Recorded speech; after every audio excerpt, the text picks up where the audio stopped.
Bonjour à tous, j'espère que vous allez bien. Aujourd'hui on se retrouve pour une vidéo challenge. J'ai décidé comme l'année dernière de participer au Spring Flower Challenge. J'ai même pas encore terminé le mois de la romance, enfin le challenge du mois de la romance. Mais enfin j'avais tellement aimé participer au Spring Flower Challenge de l'année dernière qu'il n'était pas possible pour moi de ne pas y participer. Donc j'ai vraiment grappillé tous les livres que je pouvais mettre dans toutes les catégories. Ce challenge est encore une fois cette année organisé par Galéane.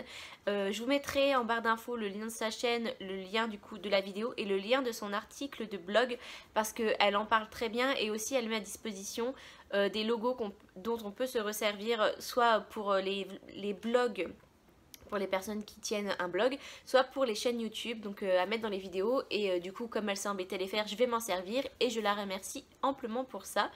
Et du coup j'ai tout noté dans mon petit carnet, chaque menu, chaque catégorie.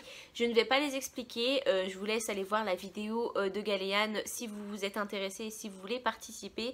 En tout cas ça dure 3 mois, donc du 1er mars au 31 mai comme l'année dernière. Et je commence tout de suite par vous présenter les livres et les menus. Dans le premier menu, il y a tout d'abord la première sous-catégorie qui s'appelle Et patati et patata, toute la journée ça ne s'arrête pas, en référence à l'animé, enfin le dessin animé Cendrillon. Voilà, quand ça chante et tout, je vous mettrai un petit extrait. Patati et patata, toute la journée ça n'arrête pas. Donc dans cette sous-catégorie, j'ai choisi 2 livres. Alors c'était des livres qui étaient dans notre palle depuis plus d'1 an. Donc j'ai choisi L'Arlequin de Sandrine Letombe qui y est depuis maintenant 2 ans, que j'avais trouvé sur une brocante, sauf que j'avais pas fait attention, c'était un 2e tome. Et du coup, comme j'ai lu La Faiseuse d'Ange en e-book récemment, je vous en ai pas encore parlé, je vous en parlerai prochainement en point lecture. Je peux maintenant du coup mettre ce livre là, donc j'ai rien de plus à en dire. Voilà pour celui-ci. Et j'ai aussi mis, alors lui ça fait des années qu'il traîne, lui est plein de suites parce que je l'avais commencé, je vous montre d'abord. Il s'agit de La Maison de la Nuit, le tome 1 marqué de PC Cast et Christine Cast. Donc j'avais commencé à lire ça quand j'étais au lycée et j'avais oublié, enfin je le lisais en e-book à l'époque et je me rappelais que j'avais bien aimé et comme je les ai vus en format papier, je les avais achetés et je voulais recommencer la saga sauf que je l'ai jamais fait. Le livre est un peu cracra, voilà, il est tout jauni, tout, voilà, je l'avais acheté d'occasion mais du coup... je profitais de ce challenge pour essayer de me relancer dans cette série. C'est une très grande série, je crois qu'il y a plus d'une dizaine de tomes. Mais pourquoi pas, ça traîne de toute façon dans ma palle. Et puis si j'arrive pas à le lire pendant ce challenge, je sais que ce sera une série que je vais pas garder, que je lirai jamais et que du coup je vais pouvoir donner ou vendre ou que sais-je. Ensuite, la deuxième sous-catégorie, c'est une suite ou une fin de saga. Donc le titre de la catégorie parle pour elle-même. J'ai choisi de lire Alpha Omega, le tome 2, Terrain de chasse de Patricia Briggs. Et aussi Les Liens du sang, donc c'est le tome 2 de Mercy Thompson, toujours de la même autrice. Voilà, chronologiquement, il faut que je lise celui-ci et après celui-là. La troisième et dernière sous-catégorie de ce menu, il s'agit de À l'homme audacieux, la fortune tend la main.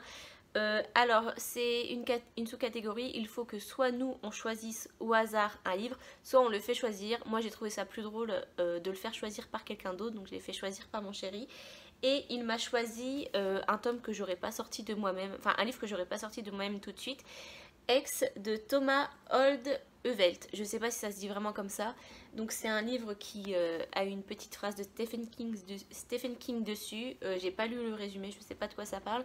Mais en tout cas du coup ça m'intrigue vraiment de le lire comme mon chéri l'a choisi. Voilà pour lui. Ensuite, je vais passer très rapidement sur le deuxième menu parce que c'est un menu dédié aux auteurs asiatiques ou alors aux personnages asiatiques. J'ai pas beaucoup de livres qui en parlent, aucun en fait. Il y a juste une sous-catégorie qui s'appelle Emaki et en gros c'est des titres graphiques, oui des titres graphiques. Et du coup j'ai choisi mes 2 derniers tomes de Codebreaker, enfin que j'ai à disposition, il faut que j'achète la suite. Donc c'est le tome 9 et le tome 10, voilà, c'est tout ce que j'ai malheureusement pour ce menu. Enfin malheureusement j'ai quand même essayé de blinder un max les autres menus pour me rattraper par rapport à celui-ci. Pour le troisième menu, la première sous-catégorie est le faiseur de rêves ou la muse des cauchemars, donc c'est en référence aux livres qui sont sortis récemment. Je ne pourrais pas vous redire l'auteur parce que je les ai pas lus, je les ai pas achetés, je sais pas si je les lirai un jour. Donc j'ai choisi 3 livres pour cette sous-catégorie.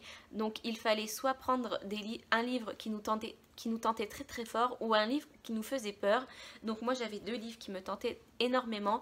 Il s'agit de Eragon de Christopher Paolini. Voilà, j'adore tellement ce livre.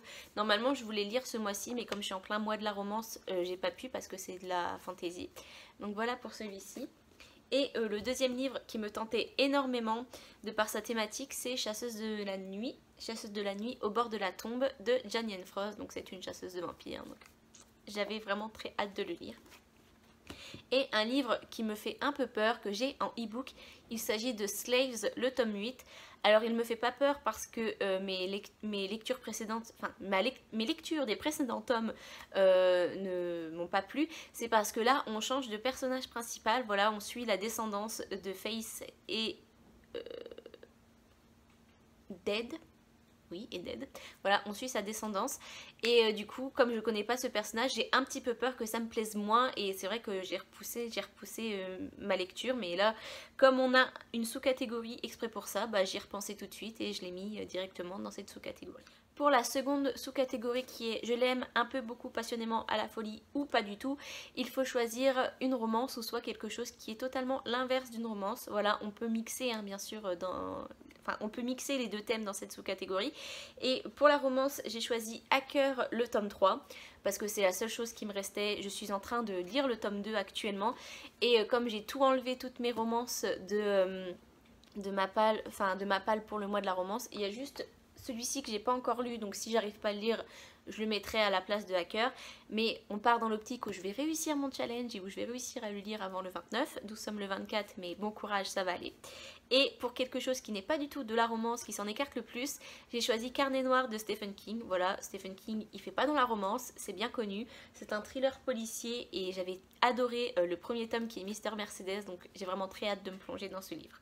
Et enfin, la dernière sous-catégorie du dernier menu de ce challenge, il s'agit d'une citation, donc « La fleur de l'illusion produit le fruit de la réalité » de Paul Claudel. Donc, dans cette sous-catégorie, il faut lire de l'ASFFF ou l'inverse du contemporain. Je n'ai pas de contemporain dans ma palle, donc j'ai pris que de la SFFF et j'ai pris du coup Initié de Laetitia Danae qui me fait énormément envie. Voilà, rien que par la couverture, j'ai vraiment très hâte de le lire. J'ai choisi Lux, le tome 1 Obsidienne, voilà, qui est dans ma palle depuis un bout de temps maintenant et que je veux sortir mais je sais jamais quand le sortir. Et le dernier tome le dernier livre qui me tente énormément, c'est Grisha, le tome 1 de Lee Bardugo. Je l'ai acheté neuf, j'ai vraiment très envie de le lire et c'est la bonne occasion pour. Voilà, j'en ai terminé avec cette vidéo, j'espère qu'elle vous aura plu. J'ai oublié de préciser que pour valider le challenge, il y a différentes façons pour s'y prendre.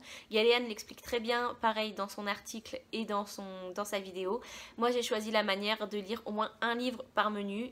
Vu tout ce que j'ai choisi, je pense que je pourrais y arriver. Enfin, du moins j'espère. Voilà pour ça. En attendant, si vous voulez suivre mes péripéties, je pense que je vais pas vlogger pour ce challenge parce que ça s'étale sur 3 mois. Je vais surtout du coup faire des points lecture. Donc si vous voulez voir les points lecture des livres que je vous ai présentés, je vous invite à vous abonner à ma chaîne, à mettre un petit like sur ma vidéo si elle vous a plu. Et en attendant, je vous fais des gros bisous et je vous dis à bientôt dans ma prochaine vidéo. Ciao!